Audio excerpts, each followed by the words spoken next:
When doing a front foot elevated deficit lunge, you can place your front foot on any sort of objects. It's just so that your back knee can go below your front foot. Here we're using a 45-pound bumper plate. You can also use an aerobic step. If you're at home, you can even use the bottom step of your stairs. You just want to allow that back knee to go below. The biggest difference with a quad emphasis deficit stationary lunge is the knee. On a quad emphasis, here you can see on the left side, the knee is going to be moving forward versus a glute emphasis.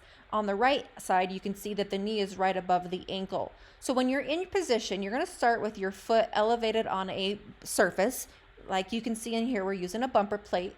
And you're going to be moving your knee forward as you go down, really pushing your weight into your toes, keeping your foot flat. I would say the most common mistake I see is clients lifting up their heel when they're doing these because they're putting so much of their body weight into their toe, but really trying to keep your foot flat and pushing through your toe, but keeping your whole foot flat. If you are feeling any extreme knee pain on that front leg, go ahead and first lower the weight, doing these body weight first until you get strong enough. And then also do not take your knee as far forward with them, only going as far forward as your knee will allow without any pain.